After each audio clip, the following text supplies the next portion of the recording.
Well, your question helps me reframing a little bit for you the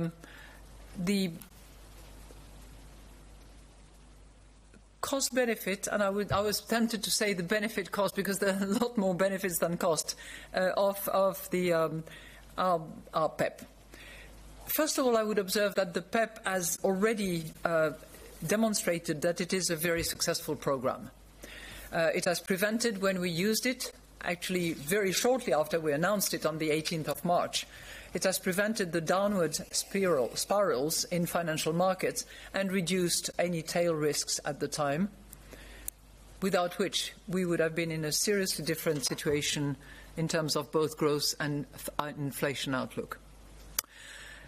There are two main factors that have led us to reconsider PEPP and certainly expand the size of PEPP as well as its duration. The first factor is that the outlook for price stability has been significantly affected by the fallout from the COVID-19 crisis. As I mentioned earlier on, we had to revise our inflation outlook, and if you look at the medium-term horizon of our projection, which is 2022, we're now talking about 1.3 as opposed to 1.6, which was the horizon that we had back in March prior to the COVID-19.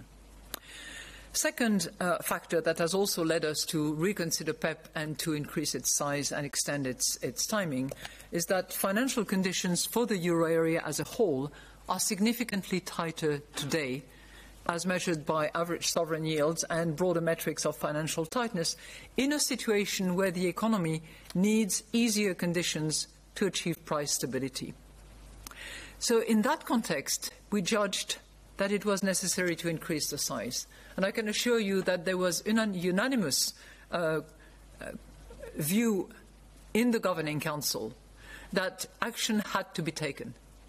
In the face of that inflation outlook, and given our mandate of price stability, action had to be taken.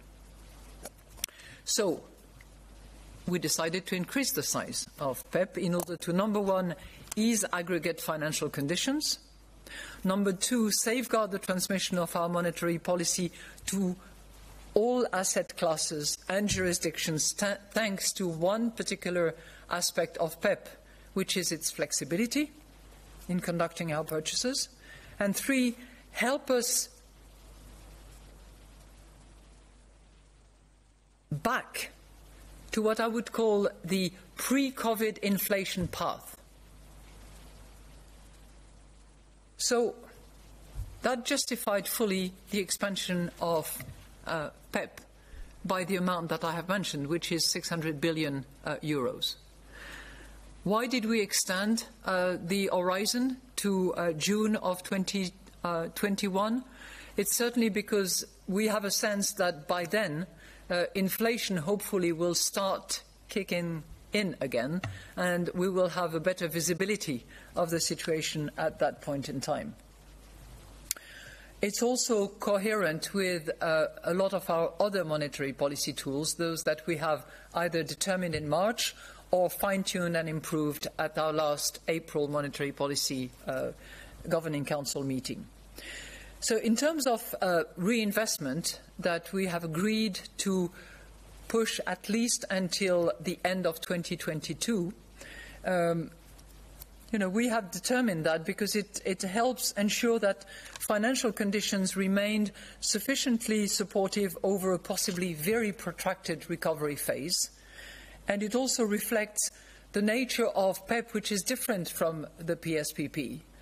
So if only for these two reasons, we believe that giving a bit more visibility and certainty over that horizon was certainly a good decision to make.